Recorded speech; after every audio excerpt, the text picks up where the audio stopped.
And first at 5, many of our Colorado stories center on the lack of affordable housing available as our Colorado grows. But this story is different, and this one's a doozy.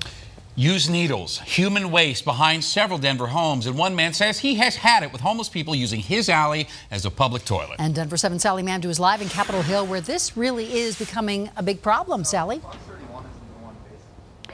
And the Colorado Coalition for the Homeless tells me it's no surprise that they're seeing a lot of homeless people in alleys, under bridges, at parks. That's because Colorado is seeing an increasing homeless population in the city, and there's not enough proper shelters or enough shelters in general to meet that growing need. There's also a huge gap in the affordable housing issue that is here in Denver.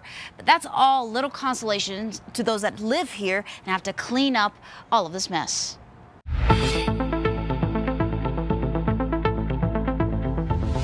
Being a good neighbor and Sure, the Reddy always knew that Capitol Hill neighborhood is where he and his family would live. I love this neighborhood. It's always been one of the neighborhoods that kind of feels uniquely still Denver. But he doesn't love picking up the human waste and used needles constantly popping up in his back alley. Yesterday I cleaned up 3 different spots further down that way. So in total I'm averaging about twice a week. Basically on poop patrol. He's cleaned up so much he has his tools handy. With a bag of kitty litter and throw it down and take a shovel and scoop it up. But oftentimes the problem requires more than just cat litter. Reddy says he once found a man with a needle in his arm who was bleeding with feces all around him. Reddy turned to professional help. Obviously that's something I don't want to be dealing with myself, so we had to bring out a biohazard team. Reddy, who's been living in the neighborhood for about a year, has had enough, understandably so. He's called police, the city, and the dumping isn't stopping. It's not something I want to be doing. Denver Department of Public Health and Environment says in the last 3 months, they've had 23 complaints of people finding waste outside their homes. A spokesperson there says they typically see a rise in calls during warmer weather. Denver police tells us it's against city ordinance to defecate in public, and they could arrest someone for indecent exposure, but it's up to the court to make its final ruling. But Colorado Coalition for the Homeless says it's no surprise residents like Reddy are seeing more people in the alleys, down by the river, in parks, and under the bridge.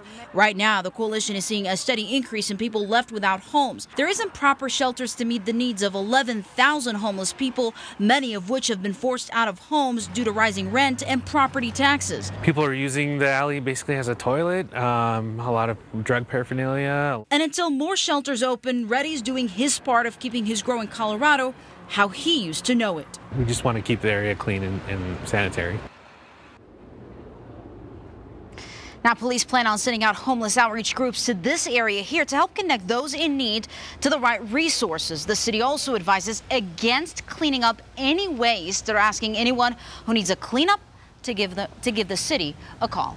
We are live in Denver. Sally Mamdouh, Denver 7. It's a real issue. Thank you, Sally. And as downtown Denver grows at a record-setting pace, you may be asking yourself, well, what is driving all of it?